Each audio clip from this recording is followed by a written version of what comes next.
Hello friends, good morning. Welcome to our new blog. সকাল সকাল শুরু করছি নতুন একটি ভিডিও। তবে ঘুম থেকে উঠে রান্নাবান্নাগুলো তোমাদের সঙ্গে শেয়ার করা হয়নি, তোমার দাদাভাই কাজেও চলে গেছে। তারপরে আমি ক্যামেরাটা অন করলাম, কারণ গত দুদিন থেকে ঘুম থেকে উঠতে অনেকটাই লেট হয়ে যাচ্ছে। 6টার পরে ঘুম থেকে উঠছি, সেখানে 7:30টার মধ্যে রান্না করাটা বেশি চাপের হয়ে যাচ্ছে। আর রাত্রে ঘুমই হচ্ছে না, সকালবেলা ঘুম থেকে উঠতে তো লেট হবেই। 2-2:30টার পরে গিয়ে ঘুমাচ্ছি, মানে এটা ওটা চিন্তা ভাবনা করতে করতে সত্যি সময় পার হয়ে যাচ্ছে, অথচ ঘুমিয়ে আসতে চায় না। তাছাড়া দুদিন থেকে মানসিক চাপে ছিলাম প্রচণ্ড পরিমাণে, এখনও আছি, তবে কিছু করার নেই, কাজকর্ম এসব তো করতেই হবে। ব্ল্যাঙ্কেটটা একটু রোদ্রে দিয়ে দিলাম, আর আজকে ছাদে নিয়ে যাইনি, ঘরের সামনে দিয়েছি। ছাদে গিয়ে ওই দড়িতে মেলতে আমার একটু কষ্ট হয়ে যায়। আজকে ঘরের সামনে রোদ আছে বলে এখানে চেয়ার ওপর করে দিয়ে দিলাম, আর সব জামা কাপড়গুলো বের করে নিয়েছি, কাচতে হবে। বালতির মধ্যে কিছুক্ষণ ভিজিয়ে রাখবো, তারপরে সব কাচতে নিয়ে যাব। সব জামা কাপড় ভিজানো হয়ে গেছে। এই বালতিতে রয়েছে সব সোয়েটার, এখানে রয়েছে চুড়িদার, বেড কভার, আর এখানে রয়েছে তোমার দাদাভাইয়ের কাজের জিনিস। আর এই প্যান্টটা আমি ওপরে এমনি রাখলাম। Hello friends, good morning and welcome back to our new blog. আশা করছি তোমরা সকলেই খুব ভালো আছো এবং আমরাও অনেক অনেক ভালো আছি। সকাল থেকে শুধু কাজকর্মই করে চলেছি, কাজের আর শেষ নেই, একটার পর একটা হয়েই যাচ্ছে। তো রান্নাবান্না কোনো কিছু আজকে তোমাদের সঙ্গে শেয়ার করতে পারিনি, খুব তাড়াহুড়োর মধ্যে ছিলাম। তারপরে যে সব কাজে হাত দিয়েছি, প্রচুর জামাকাপড় ঘরে জমে গেছে, শীতের কিছু পোশাক কাচাকুচি করতেই হবে। যদিও বা আজকে হচ্ছে মেঘলা ওয়েদার, বৃষ্টি হওয়ার কথা আছে, কিন্তু তবুও ভিজাতেই হলো, কারণ এগুলো শুকাতে শুকাতে 2-3 দিন টাইম লাগবেই। তার জন্য ভাবলাম জলটা জোরে থাকলেও অনেকটা এগিয়ে থাকবে, রোদ উঠলে শুকিয়ে যাবে। তো রোদ উঠছে সকাল থেকে, বারবার মেঘ ছায়া হয়ে যাচ্ছে, আবার রোদ উঠছে। ব্ল্যাঙ্কেটটা একটু বাইরে বের করে দিলাম। গতকালে যে গাছ কাটার জন্য এই সাইডটা করে প্রচন্ড পরিমাণে এখন রোদ পায়, মানে আমাদের ঘরের সামনেটা এখন রোদ পায়, যেটা আগে কখনোই পেত না। চারিদিকে প্রচুর নয়েজ, এক জায়গায় হয়তো ছাদ ঢালাইয়ের কাজ হচ্ছে, আর এই যে রাস্তাঘাটের সব গাড়ি ঘোড়ার আওয়াজ। যাই হোক, সঙ্গে থাকো, সারাটা দিন তোমাদের সঙ্গে শেয়ার করতে চলেছি। আজকে বাড়িতে আমি সারাদিন কিভাবে কাটাই এবং কি কি কাজগুলো করি সেগুলোই তোমাদের সঙ্গে শেয়ার করবো। জামা কাপড়গুলো কাচতে গিয়ে আজকে আমার অবস্থা খুব খারাপ হয়ে গেছে, কারণ সোয়েটারগুলো যখন ভিজে থাকে অনেকটাই ভারী হয়ে যায়, সেটা তুলতে গিয়ে আমার পুরো হাত ব্যথা হয়ে গেছে। অনেকগুলি সোয়েটার একসঙ্গে ভিজিয়েছি, তার মধ্যে ব্ল্যাঙ্কেট ছিল, আরও চুড়িদার ছিল, প্যান্ট ছিল। তো সেগুলো কাচতে কাচতে সত্যি আজকে খুব খারাপ অবস্থা হয়ে গেছে। ভেবেছিলাম তোমার দাদাভাই যেদিন বাড়ি থাকবে সেই দিন করবো, বাট ও বাড়ি থাকা অবস্থায় আমার কোনো কাজে হাতই দেওয়া হয় না। যাই হোক, সবগুলো কাচাকুচি করে নিয়ে চলে এসেছি, আর এর মধ্যে আমি স্নানটাও করে নিয়েছি। একদম স্নান টান করে ফ্রেশ হয়ে তারপর জামা কাপড় মেলতে এসেছি। আর কাচতে গিয়ে তো পুরো ভিজেই গেছিলাম, তাই ভাবলাম সকাল সকালে স্নান করে নিই। এখন খুব বেশি বাজে না, মোটামুটি 12টা 10-15 নাগাদ বাজে। আর সোয়েটারগুলো প্রথমে ওই সাইডটা করে মেলেছি, তারপর দেখলাম যে রোদটা এখন এমনিতেই নেই, তাই শুধু শুধু ওই পাশে মেলে রেখে লাভ নেই। সকাল হতে হতে এই সাইডটা করে আগে রোদ পায়, তাই আবার সব এনে এনে এই সাইডটা করে মেলে দিচ্ছি। স্নান করেছি অনেকক্ষণ আগে, এখন বেজে গেছে ঠিক 1:34, দেখো টাইম। তো স্নান করেছি আজকে 12টা 15 নাগাদ, অনেক সকাল সকাল স্নান করেছি, তার কারণ প্রচুর জামাকাপড় কাচাকুচি করেছি, আর এগুলো কাচতে গিয়ে পুরো ভিজে গেছিলাম। তো ভাবলাম একবারে স্নানটাই করিনি, না হলে ওই ভিজা জামাকাপড়ে বেশিক্ষণ থাকতেও পারবো না, শুধু শুধু ওইভাবে থেকে লাভ নেই। প্রচণ্ড ঠান্ডাও লাগছিল, আর শীতের পোশাক ছিল অনেকগুলি, যেগুলি বেশ কয়েকদিন থেকেই ভাবছিলাম কাচবো, কিন্তু সাহসই পাচ্ছিলাম না, কারণ এগুলো কাচতে গেলে না হাত প্রচণ্ড পরিমাণে ব্যথা হয়ে যায়। আমার এখন ডান হাত দিয়ে আমি এই ফোনটা ধরে আছি, একদমই হাত ব্যথা করছে। তো এর আগের বুধবারে ভেবেছিলাম তোমার দাদাভাই বাড়ি থাকবে, ওই দিন কাচবো, তাহলে ও একটু ধরে ধরে আর কি মেলে দিতে পারবে, ছাদে একটু উঁচু করতে পারবে, কিন্তু সেটা আর হয়নি। ও যেদিন বাড়ি থেকে সেদিন আমি কোনো কাজ করতে পারি না, ওর পেছনেই টাল দিতে হয়, মানে আমি ঘরের কোনো কাজ করতে পারি না। যেগুলো ওকে মানে ওর সাথে করতে হবে সেরকম কিছু কাজ করতে হবে। আর তারপরে অনেক বেড কভার ছিল, যেগুলো অনেক দিন আগেই তুলে রেখেছি। এবার ওয়ার্ড্রপের মধ্যে, বাইরে ধুলোবালির মধ্যে আরও বেশি নোংরা হবে বলে আমি ওয়ার্ড্রপে একটা সাইডে ভাঁজ করে রেখেছিলাম, মানে যেগুলো কাচতে হবে আলাদা করে রেখেছিলাম। সেই জামাকাপড়গুলো কাচার কথা মনেই নেই। আজকে যখন এই সোয়েটারগুলো বের করতে গেছি তখন দেখি সব ওইভাবেই ভাঁজ করা রয়েছে, তাই ওইগুলো বের করে কেচে দিলাম। আর ওইগুলো আমি ছাদে মেলে নিই, নিচে টুটুলদের ওই পাশটা করে মেলে দিয়েছি, ওখানে বেশ রোদ পায়, আর সব জামাকাপড় ছাদে জায়গাও হতো না। তো ওই জন্য বেড কভার, তারপর হসপিটালে গেছিলাম, সেই জামাকাপড় সব মেলে দিয়েছি। আর এই যে স্নান করার পর ছাদে এসে চেয়ার নিয়ে একটু বসেছি, ফোন ঘাটাঘুটি করছি। একদমই ভালো লাগছিল না, ঠান্ডা লাগছিল প্রচণ্ড।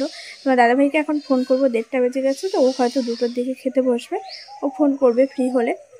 এখন যাব নিচে, নিচে ব্ল্যাঙ্কেটটা রোদে দেওয়া রয়েছে চেয়ারের ওপরে। এখন তো রোদ চলেই গেছে, রোদ আর নেই, তবে ব্ল্যাঙ্কেটটা এখন ঘরে নিতে হবে। আর ওই গাছগুলো কাটার পরে খুব সুন্দর রোদ পায়, এখন ঘরের মধ্যেও রোদ চলে আসে, যেটা আগে কোনোদিনই সম্ভব হয়নি। তবে ওই সাইডটা করে একটা কদম গাছ ছিল, সেই গাছটা যদি কাটা যেত আরও অনেক বেশি রোদ পেত, কিন্তু ওই গাছটা কাটা যাবে না, একটু প্রবলেম।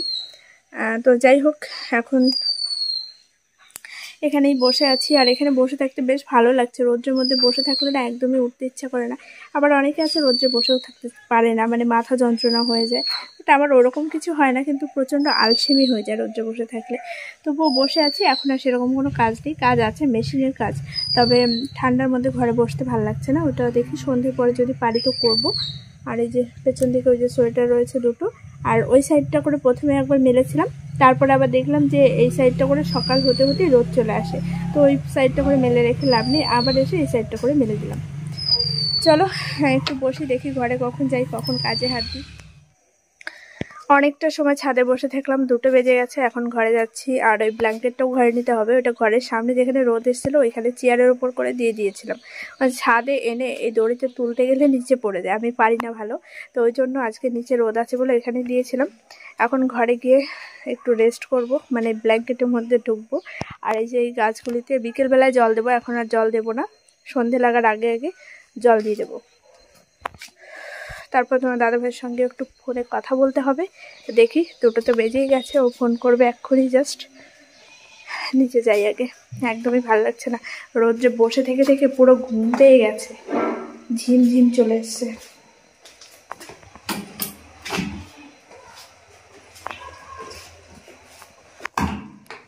পুরো মুখ লাল হয়ে গেছে। ব্ল্যাঙ্কেটগুলি তুলে নিয়ে চলে আসলাম ঘরে, চেয়ারে বসে ঝিমাচ্ছিলাম, প্রচণ্ড ঘুম পেয়ে গেছে, ভাবছি 1 ঘন্টা ঘুমিয়েই নেব। তোমার দাদাভাইকেও ফোন করবো, ওর সঙ্গে কথা বলতে বলতে যদি ঘুম পেয়ে যায় ঘুমিয়ে পড়বো। পাতলা একটা ব্ল্যাঙ্কেট বিছানার উপর পাতা ছিল, সেটা অনেক দিনের পুরনো হয়ে গেছে, তাই ওটাকে তুলে দিয়ে নতুন একটা পেতে নিচ্ছি। এটা আগের দিনই আনা হয়েছে। তবে কি বলতো, বিছানার উপর ব্ল্যাঙ্কেট পাতা থাকলে দেখতে একটু অদ্ভুত লাগে ঠিকই, বাট কিছু করার নেই। এই ঠান্ডার মধ্যে কষ্ট করার থেকে দেখতে একটু খারাপ লাগলেও সেটা মানিয়ে নেওয়া যায়, তাই আমি ব্ল্যাঙ্কেটটা পেতে নিলাম। আর একদম সন্ধেবেলায় আবার খাওয়া দাওয়ার সময় তোমাদের সামনে আসলাম। ঘুম থেকে উঠে দেখি 5:30 বেজে গেছে। খুব তাড়াহুড়ো করেই ফ্রেশ হয়ে চলে গেছিলাম রান্নাঘরে, ঝটপট রান্নাবান্না কমপ্লিট করলাম। আর এখন চলে এসেছি খাওয়া দাওয়া করতে। আজকের মেনুতে ছিল ধনেপাতা বাটা, সকালে নিরামিষ তরকারি ছিল, আর মা চিকেন পাঠিয়ে দিয়েছিল। তোমার দাদাভাই যখন কাজের থেকে আসে ওকে ফোন করেছিল নিয়ে আসার জন্য, কারণ আগের দিন আমরা বাড়িতে গেছিলাম, তখনই মা বলেছিল চিকেন আনবে, আমি বারণ করেছিলাম, এত ঘন ঘন খেতে ভালো লাগে না, একদম 25শে ডিসেম্বরের দিন খাবো। কিন্তু তবুও কেকার কথা শুনে আজকে নিয়ে এসছে, তাই এবার আমাদের জন্যও পাঠিয়ে দিয়েছে। অনেকটা সময় পর আবার ক্যামেরার সামনে আসলাম। সেই দুপুরবেলায় তোমাদের সঙ্গে লাস্ট দেখা হয়েছিল, তারপর ঘুমিয়ে গেছিলাম। আজকে অনেকক্ষণ ঘুমিয়েছি দুপুরবেলায়, মোটামুটি 2 ঘন্টা মতো। সন্ধ্যেবেলায় চলে গেছিলাম রান্নাঘরে। আর আজকে সেভাবে কোনো কিছু রান্নাবান্না হয়নি, সকালে সব তরি তরকারি ছিল, তার সাথে শুধু ধনেপাতা বাটা করেছি আর হচ্ছে গরম গরম ভাত। আর ও বাড়ি থেকে ও যখন আবার কাজের থেকে ফেরে তখন মা আবার চিকেন রান্না করেছিল, সেই চিকেনটা পাঠিয়ে দিয়েছিল। গতকালকেই আনার কথা ছিল, কিন্তু আমি বারণ করেছিলাম যে এত ঘন ঘন চিকেনটা খেতে ভালো লাগে না, বেশ কয়েকদিন মাঝখানে গ্যাপ থাকলে সেটা খেতে অনেক টেস্টি লাগে। তো মাকে বললাম আজকে রাঁধতে হবে না, তো গতকালকে আনিনি, কিন্তু আজকে নিয়ে এসছে, আবার আজকে পাঠিয়ে দিয়েছে। তো সেই দিয়ে আমরা সব খাওয়া দাওয়া করে আসলাম। আর এখন বাজে 9:30, ও এসে যে ফোন টিপছে, আর আমি এখন একটু বসেই আছি। আর আজকে সেইভাবে ঠান্ডা লাগছে না, প্রত্যেক দিন এতক্ষণে মাথায় চাদর, গায়ে সোয়েটার, পায়ে মোজা সব কিছু পরা হয়ে যায়, বাট আজকে একটু মেঘলা মেঘলা ওয়েদারের জন্যই হয়তো ঠান্ডাটা অনেকটাই কম। আর এই থালা বাসন সব মেজে রেডি করে রেখে আসলাম, রান্নাঘরটা লেপে রেখে আসলাম। প্রত্যেক শুক্রবারে একটু চাপটা বেশি হয়ে যায়, যেহেতু শনিবার হচ্ছে নিরামিষ, আমাদের সব কিছু মাজা ঘষা, তারপর রান্নাঘর লেপা, এই কাজকর্মগুলো একটু এক্সট্রা থেকে যায়। তো মানে হাঁড়ি কড়াই মাজা সেগুলো তো রেগুলারই থাকে, বাট রান্নাঘরটা লেপা যেমন অন্যান্য দিন দুপুরে বা স্নান করার আগে করে নিলেও হয়, কিন্তু শনিবারটা সকালবেলাই করতে হয়। তো এখন অনেক সকাল সকাল রান্না হয় বলে ওই আগের দিন করে রাখলে একটু সুবিধা হয়। তো আজকে আমি রান্নার পরেই সব কিছু একদম লেপে রেখেছি, মানে রান্নাঘরের কাজ মোটামুটি 50% আমি করেই রেখেছি। কালকে কী রান্না করব সেই সব চিন্তাভাবনাও করা হয়ে গেছে। আলু ভাজা করবো, আলুটাও কেটে রেখেছি আজকে, তাহলে সকালবেলা অতটা চাপ থাকবে না। আর এখন যে ঘরে আসার সময় দুধটা নিয়ে আসলাম, এখনও পর্যন্ত খাওয়া হয়নি, মানে মাংস খাওয়া হয়েছে বলে একটু লেট করেই খাওয়া হচ্ছে। আর তাছাড়া ভাত খাওয়ার সঙ্গে সঙ্গে তো আর খাওয়া যায় না, আধা ঘন্টা হয়ে গেছে আমরা ঘরে এসেছি। এখন দুধটা একটু গরম করব, তারপরেও খাবে, আর যেটুকু থাকবে সেটুকু দিয়ে আগামীকাল আমি হয়তো হরলিক্সগুলোও খেতে পারি, কয়েকদিন ধরে খাওয়া হচ্ছে না। তো যাই হোক চলো দেখি। আজকের ভিডিওটা খুবই ছোট্ট হয়ে গেছে, কারণ সারাদিন সেভাবে কোনো কিছু ব্লগ শ্যুট করতে পারিনি, কাজকর্ম ছিল অনেকটাই, সেগুলোই তোমাদের সঙ্গে একটু শেয়ার করেছি। আর দুপুরবেলায় ঘুমিয়েছি, একদম সন্ধে লেগে গেছে। তারপরে উঠে হাত মুখ ধুয়ে একদম ফ্রেশ হয়ে চলে গেছিলাম রান্নাঘরে। তো ওই জন্য আর কোনো কিছুই শেয়ার করা হয়নি। যাই হোক চলো এখন দুধটা একটু গরম করে নিই। আর সকাল সকালে ঘুমিয়ে পড়বো, যেহেতু সকালবেলায় উঠতে হয়। ঘুমটা একদম পূরণ হচ্ছে না, ওই জন্য দুপুরবেলা ঘুমিয়ে এখন অনেকটাই ভালো লাগছে, বাট এখন জানি না কখন ঘুমাবো। তো দেখা যাক। এদিকে মাছের খাবারটাও দেওয়া হয়ে গেছে, এখন গরম করবো। খাবে তুমি? ঠিক আছে।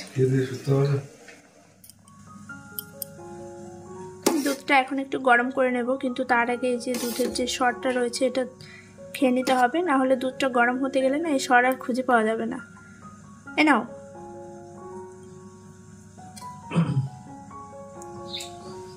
আজকে অনেক ঘন করে জাল দেওয়া হয়েছে দুধটা।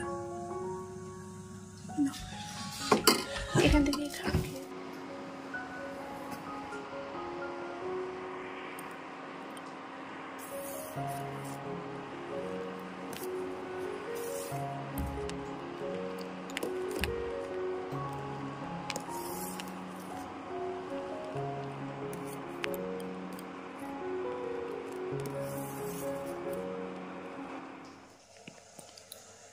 আজকের মতো কাজবাজ কমপ্লিট। চলে এসেছি বিছানায়, দুধটা গরম করে দিয়ে আসলাম, ওইদিকে খাচ্ছে। আর আমি আর এখন খাবো না, একটু থাকবে, ওটা দিয়ে আমি আগামীকাল হরলিক্স স্কুলে নেব।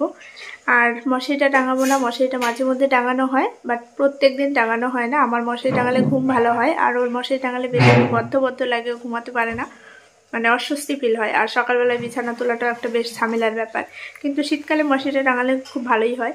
তবে মশার উৎপাতটা সেরকম নেই জন্য আর টাঙানোও হয় না, গরমকালে নিয়ম করে টাঙানো হয়। যাই হোক চলো, আজকে খুব ছোট্ট একটা ব্লগ তোমাদের সঙ্গে শেয়ার করলাম। সারাদিনের মানে কিছু কিছু কাজকর্মই শুধু শেয়ার করে গেছি, আর সেভাবে কথা বলা হয়নি।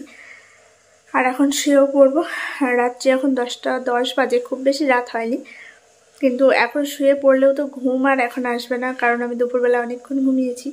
দেখা যাক কখন ঘুম আসে। চলো আজকের মতো বাই, গুড নাইট। দেখা হচ্ছে আগামীকাল ঠিক সকাল 11টায়।